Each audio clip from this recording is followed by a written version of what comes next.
Hello friends, welcome to Riya's classes.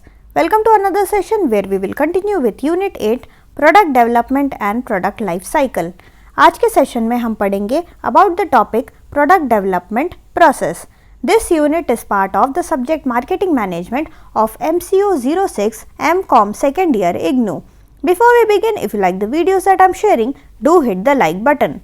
Do share your comments to let me know you find all this useful for your studies. Also, don't forget to subscribe so that you won't miss out on watching and learning from my videos. So let us begin our session. So अब हम पढ़ेंगे regarding product development process. Product की जो development होती है उसके क्या क्या प्रोसेस है, उस प्रोसेस में क्या क्या स्टेप आते हैं, सारे स्टेप्स को हम एक बार डिटेल में पढ़ेंगे. तो हमारा जो कंपनी है, कंपनी को ये ध्यान में रखना चाहिए कि उसको हमेशा अपना स्वॉट एनालिसिस करते रहना चाहिए. यानी कि उसको हमेशा अपने जो अराउंड जो भी अपॉर्चुनिटीज़ है उस अपॉर्चुनिटीज़ को बहुत ध्यान से देखते रहना चाहिए. पूरे जो एनवायरनमेंट है, जिस एनवायरनमेंट में हमारा ऑर्गेनाइजेशन काम कर रहा है, उस ऑर्गेनाइजेशन को हमेशा आंखें खोल के देखना चाहिए कि मेरे एनवायरनमेंट में क्या क्या नई अपॉर्चुनिटीज़ अवेलेबल है. जो एनवायरनमेंट है वो बहुत ही ज़्यादा फास्ट चेंजिंग है और हमारा एनवायरनमेंट में बहुत ही ज़्यादा कंपटीशन जो है बढ़ चुका है. तो हमें ये ध्यान में रखना चाहिए अगर कोई अपॉर्चुनिटी आया और अगर वो अपॉर्चुनिटी हमको दिख रहा है तो हमारे कॉम्पिटिटर को भी वो अपॉर्चुनिटी दिखेगा. तो you have to introduce your product before your competition does.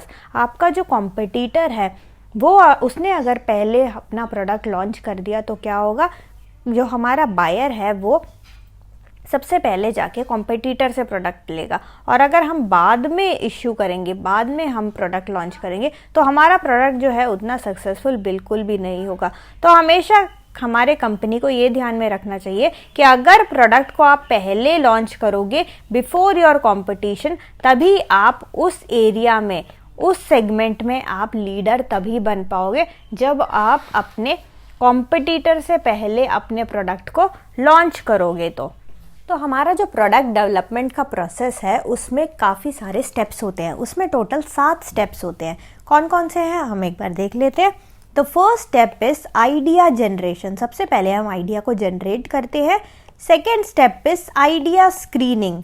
The third step is concept development. Fourth step is business analysis. The fifth step is engineering development and marketing strategy development. The sixth step is test marketing. और जो 7th और आखिरी step है वो है commercialization. तो ये 7 steps है जो कि प्रोडक्ट डेवलपमेंट प्रोसेस में आपको करना पड़ता है. एक फर्म जो है जब भी प्रोडक्ट डेवलप करेगी तो ये सारे स्टेजेस से वो गुजरेगी. तो ये सारे स्टेजेस को थोड़ा सा हम डिटेल में आगे देख लेते हैं. तो जो फर्स्ट स्टेप है प्रोडक्ट डेवलपमेंट प्रोसेस का, it starts with idea generation. ठीक है, तो first step is idea generation. सबसे पहले हम एक आइडिया को जनरेट करते हैं और ये आइडियाज कहाँ से आते हैं, काफ़ी सारे डिफरेंट सोर्सेस से. ठीक है, तो हमको हमारे जो भी एनवायरनमेंट में हम काम कर रहे हैं उस एनवायरनमेंट में जो जो फैक्टर्स हैं, जो जो प्लेयर्स हैं, जितने भी लोग इन्वॉल्व्ड हैं, उन सब से हमको क्या मिलता है, उन सब से हमको आइडिया मिलता है. So these are all people who are sources for our ideas. तो जो मोस्ट इम्पॉर्टेंट सोर्स है, सबसे इम्पॉर्टेंट सोर्स है, देखो हम जो अपने प्रोडक्ट्स बनाते हैं वो हम कस्टमर के लिए बनाते हैं, कोई यूज़र के लिए बनाते हैं जिसके नीड को सेटिस्फाई करने के लिए हम वो प्रोडक्ट हम लॉन्च करते हैं. तो हमारा जो प्राइमरी आइडिया जनरेशन का सोर्स होगा वो obviously will be user of the product. So the most important source is the user of the product and the problems faced by the consumers in the use of the existing version of the product will throw up ideas for product development. तो जब हमारा customer जो है, हमारा customer already हमारा product use कर रहा है, हमारा जो ऑलरेडी एग्जिस्टिंग प्रोडक्ट का जो एग्जिस्टिंग वर्जन है वो वर्जन में हम कस्टमर से जाके पूछेंगे क्या आपको कोई दिक्कतें आ रही हैं हमारे प्रोडक्ट को यूज़ करने में, क्या आपको लगता है कि इसमें कोई प्रोडक्ट डेवलपमेंट की ज़रूरत है, क्या इसमें कोई नए फीचर ऐड करने की ज़रूरत है. तो इस तरीके से हम क्वेश्चंस किससे पूछेंगे, हम सबसे पहले अपने यूज़र से ही पूछेंगे क्योंकि वो ऑलरेडी एक्सपीरियंसड है, उसके पास एक्सपीरियंस है हमारे प्रोडक्ट को यूज़ करने का. इसलिए हम उस यूज़र से पूछेंगे भाई आपको कोई दिक्कत तो नहीं आ रही हमारे करंट जो एग्जिस्टिंग वर्जन को यूज़ करने में. यहाँ पे हम एक एग्जांपल देते हैं, जैसे कि सबसे पहले जो होता था टेप रिकॉर्डर्स होते थे, बड़े बड़े टेप रिकॉर्डर्स होते थे। तो ये टेप रिकॉर्डर्स जो थे बहुत बल्की थे, हैवी थे और इनका साइज जो था वो लार्ज था। तो ये प्रॉब्लम्स जो है हमारा कस्टमर फेस करता था। तो उस प्रॉब्लम को हटाने के लिए उसका थोड़ा सा लाइट वर्जन बनाया गया, छोटा सा एक हमने क्या डेवलप हुआ, वॉकमैन डेवलप हुआ। तो इसी तरीके से वॉकमैन का डेवलपमेंट हुआ। तो वॉकमैन क्या था, हमने एक पुराना जो हमारा ऑलरेडी एग्जिस्टिंग प्रोडक्ट है उसमें हमने मॉडिफिकेशन किया, एक नया आइडिया जनरेट किया। आइडियाज़ हमने लिए अपने एग्जिस्टिंग यूज़र्स से, जो कि एग्जिस्टिंग जो हमारा प्रोडक्ट है उसके एग्जिस्टिंग वर्जन को वो यूज़ कर रहे हैं। वहाँ से हमने उनको जो भी दिक्कतें हो रही थी उन सारी दिक्कतों को हमने पूछ के जाना और जान के हमने क्या किया, उनके नीड को सेटिस्फाई करता हुआ हमने एक नया प्रोडक्ट लॉन्च किया। तो ये है हमारा प्राइमरी सोर्स ऑफ आइडियाज़। इसके अलावा काफ़ी सारे और सोर्सेज भी हैं। हमारा जो प्राइमरी यूज़र है उसके अलावा जो सोर्सेज है they are distributors, retailers, friends as well as family. इसके अलावा एम्प्लॉयज़ हो गया, जो एग्जिस्टिंग एम्प्लॉयज़ हैं, कंसल्टेंट्स हैं, रिसर्चर्स हैं, इन सब से हमको आइडिया जनरेशन हो सकता है। इन सब से हम आइडिया को जो है वो जनरेट करा सकते हैं। इन सब से पूछ के हम अपना नया प्रोडक्ट आइडिया, प्रोडक्ट डेवलपमेंट, कोई नया प्रोडक्ट बना रहे हैं, उस प्रोडक्ट के लिए आइडिया इन सब सोर्सेज से हम जनरेट कर सकते हैं। इन सब के अलावा, इन सब सोर्सेज के अलावा हम कुछ मेथड्स भी यूज़ कर सकते हैं आइडिया जनरेशन के लिए। जो फर्स्ट और सबसे कॉमनली यूज्ड मेथड है वो है मेथड ब्रेनस्टॉर्मिंग का। It is a popular technique, it is a popular creative technique with a long track record. ये जो है बहुत ही ज़्यादा पॉपुलर मेथड है, यही सबसे ज़्यादा यूज़ करते हैं। ये जो मेथड था 1938 में डेवलप हुआ था पहली बार, जिसको डेवलप किया था A.F. ऑसबॉर्न ने। ठीक है, A.F. ऑसबॉर्न ने 1938 में इसको डेवलप किया था। और ब्रेनस्टॉर्मिंग से क्या होता है, इट एनकरेजेस क्रिएटिविटी। इसमें क्या होता है, हम मीटिंग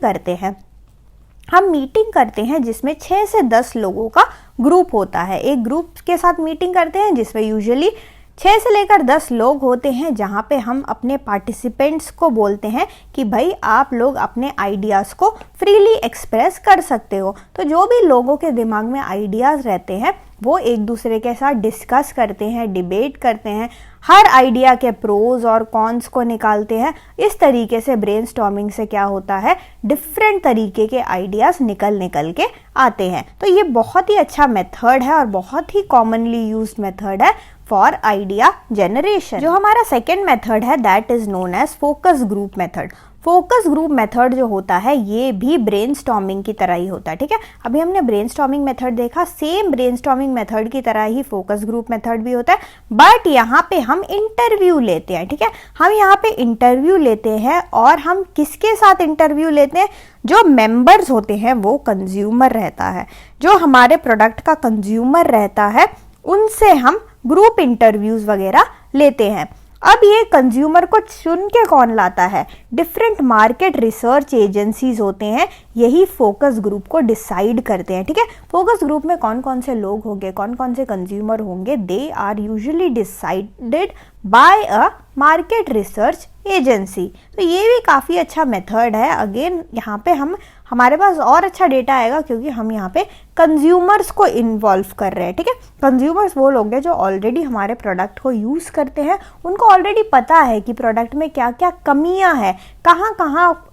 किस फीचर में इम्प्रूवमेंट हो सकती है, ये हमारे कस्टमर को ऑलरेडी पता है।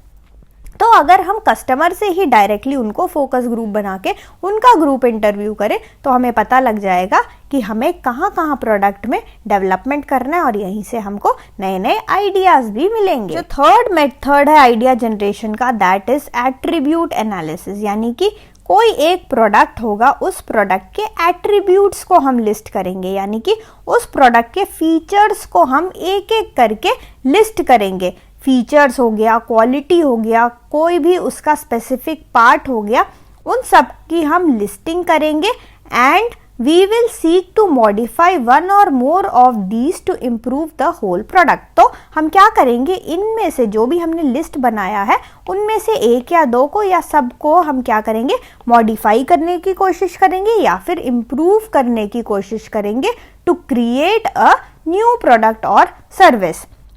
इससे हमारे पास एक नया और इम्प्रूव्ड वर्जन मिल जाएगा, ठीक है, क्योंकि हम यहाँ पे एट्रीब्यूट लिस्टिंग कर रहे हैं। ये प्रोडक्ट ए का एट्रीब्यूट्स हमने, फीचर्स हमने लिख दिया और उन्हीं फीचर्स पे हम डिस्कशन करेंगे और उन्हीं को किस तरीके से आप इम्प्रूव करोगे उसके बारे में हम डिस्कस करेंगे, ठीक है। तो यहाँ पे हमारा जो ऑलरेडी प्रोडक्ट है, हमें जो एंड रिजल्ट में क्या मिलेगा, ऑलरेडी एग्जिस्टिंग प्रोडक्ट का एक इम्प्रूव्ड वर्जन हमको यहाँ पे मिलेगा, ठीक है।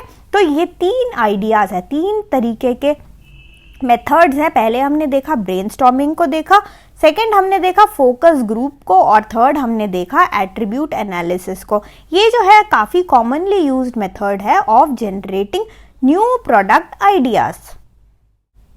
सो thank you so much for watching. Like, share and subscribe to Riyaz classes. Thank you and bye bye.